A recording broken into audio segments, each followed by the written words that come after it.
Esquivando charcos y calambres, a veces he perdido el camino hacia los puentes donde cruzan los repatriados.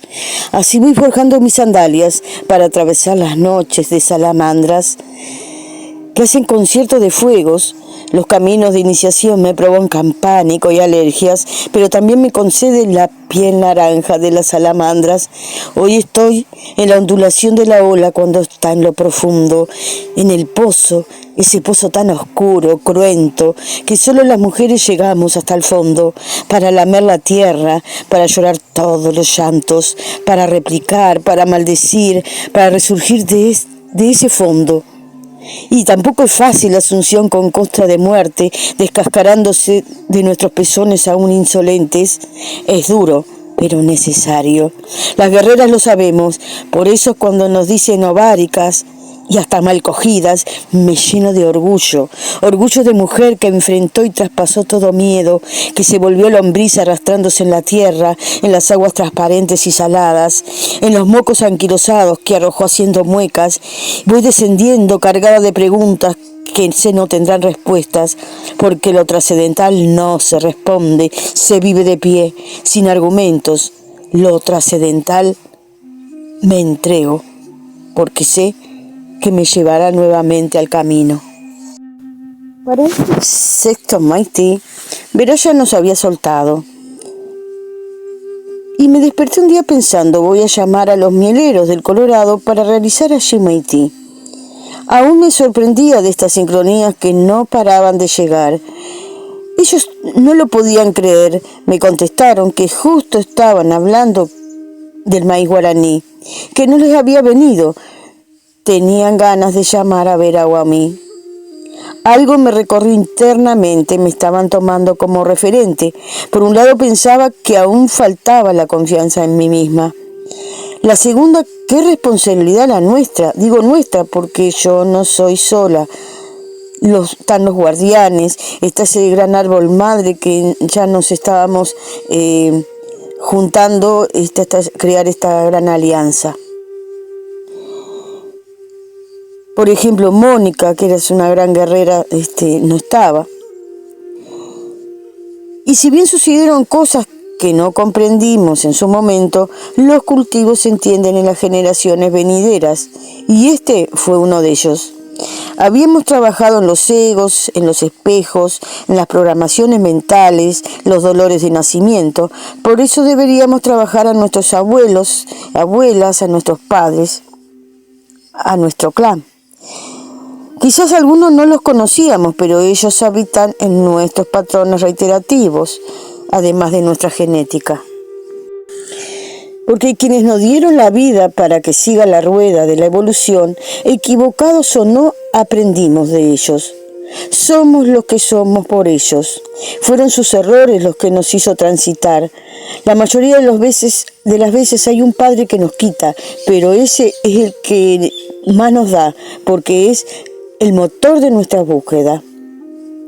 A veces nos olvidamos que fueron hombres y mujeres que amaron, que sufrieron, que se maravillaron, que tuvieron miedos, que fueron abusados, que pasaron solsticios, guerras, fiestas, y ahora nosotros, vuestros hijos, seguiremos traspasando, no solo a nuestros propios hijos de la sangre, porque hijos también es todo aquello que creamos, nuestra propia memoria.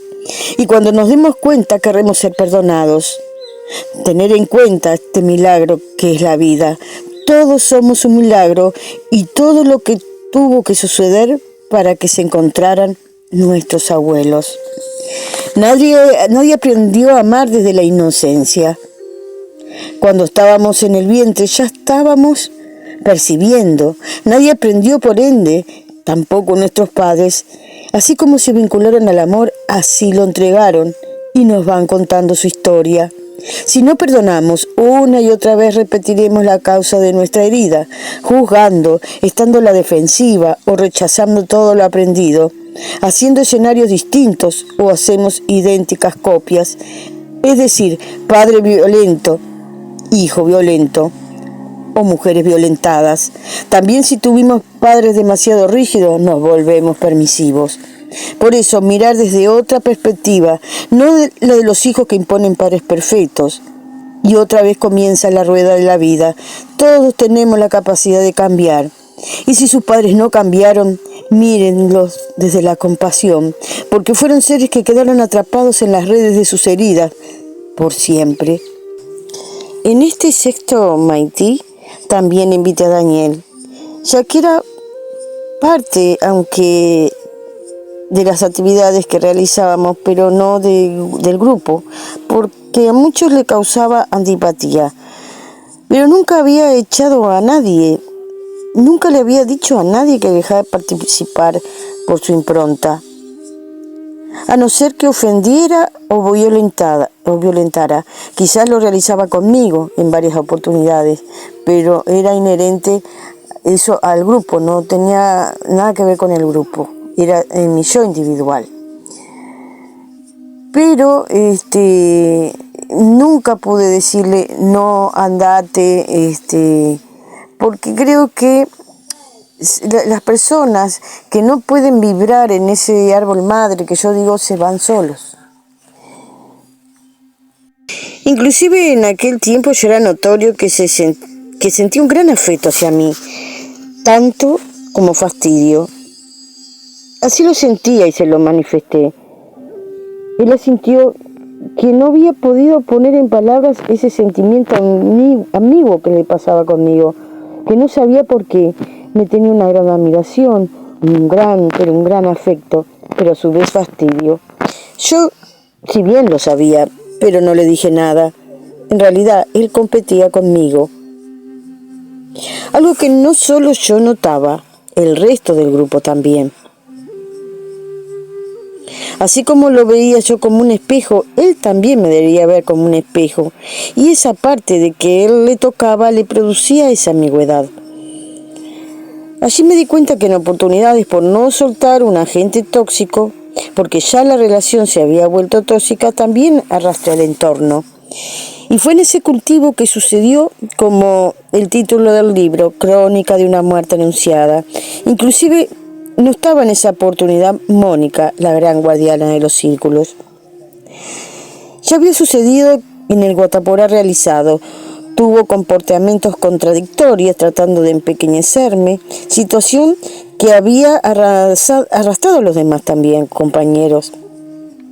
Es más, habíamos quedado que las situaciones debían arreglarse antes o después de una actividad, nunca durante, por lo que había sucedido en el Guataporá. Hicimos una reunión y lo dejamos claro. Pero volvió a repetir la situación. Estando todos en una dimensión de amor, no pudimos contrarrestar lo que allí sucedió. A la hora de cultivar, comenzó a decir que estábamos plantando equivocados los colores del maíz por su luna, ocasionando un gran revuelo y discusión justo en el momento antes de cultivar. Arrodillada en la tierra, no comprendiendo lo que estaba sucediendo, Daniel me miraba como pidiéndome que arreglara una situación que en definitiva él provocó. Y fue allí que, arrodillada en la tierra, sentí que ésta me hablaba claramente y me decía: Maití femenino, Maití femenino, repitió la voz de la tierra. Así que dije que no se puede cultivar en estas condiciones, por lo que la situación quedó dividida. El Colo, que no había participado en las instancias previas, el propio Daniel invitó como aliado. Tomó las semillas de mis manos, se las llevó a la gente, que fue incapaz de decir que no. Otro grupo no plantamos, pero por respeto esperamos a retirarnos a que cultivaran.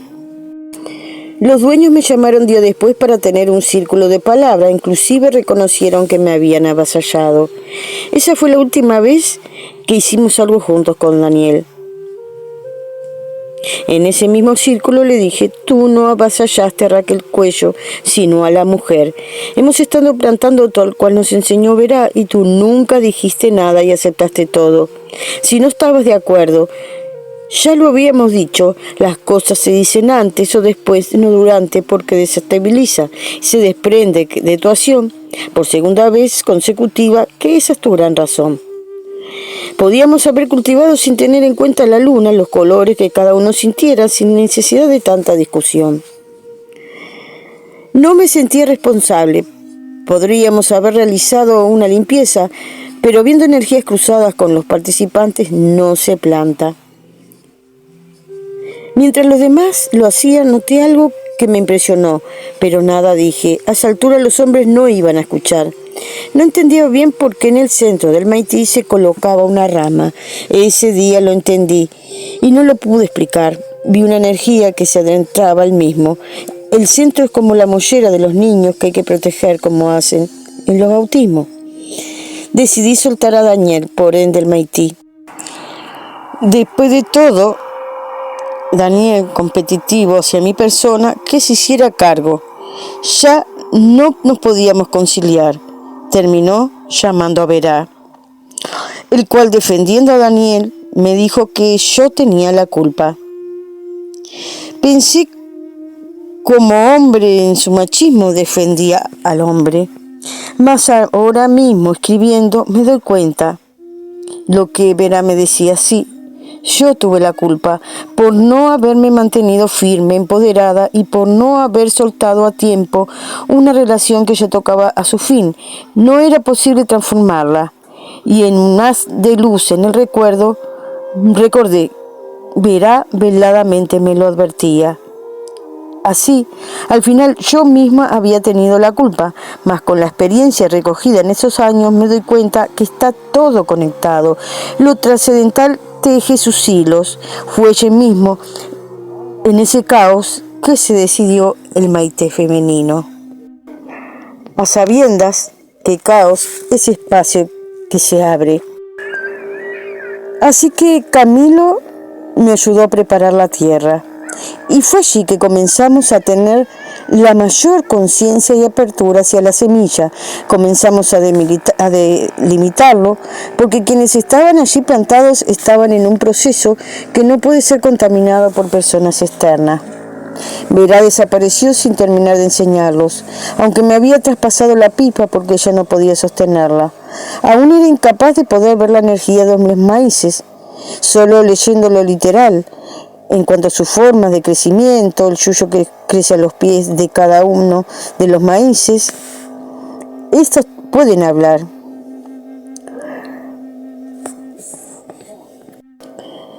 Y creo que por ser el cultivo más conectado, con Mónica comenzamos a sentir vibraciones, a ver energías. Era nuestra forma de ver. Quizás no la energía en sí, el aura de los maíces, pero sí éramos capaces de sentir vibraciones y de ver. Descubrimos que después que crecen los maíces dentro del círculo se siente una energía impresionante, poderosa. Fue el cultivo, sí, el más conectados. Todos simultáneamente estábamos en un silencio sagrado. Éramos una con la tierra. No había un propósito definido, éramos nosotras y las semillas. Sí se buscaba recuperar la semilla amarilla que se estaba perdiendo, inclusive más que el azul, que representa el este, el amor, la energía vital. Pero en ese Maite se recuperaría la misma. Es más, Vera me había comunicado, cuando se los mostré, que nunca se había conseguido en los cultivos que vinieran frutos enteramente amarillos. Y fue en ese sector Maití el que encontramos la conciencia trascendental de las semillas.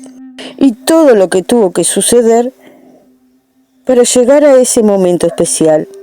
Todo tuvo que suceder. Y transcribiendo estas letras me doy cuenta que sí.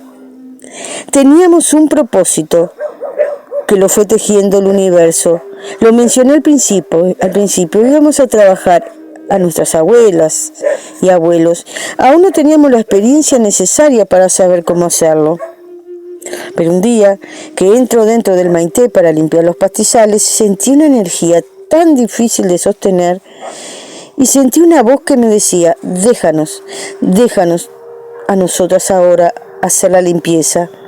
Estoy hablando de limpieza energética, claro. Las voces de todas nuestras abuelas sentí en esa única voz, que fueron vulneradas y por el vínculo sagrado que se traspasa de útero a útero, es lo que estábamos limpiando. También escuché una voz que me decía que en el 13º Maite tendría una revelación.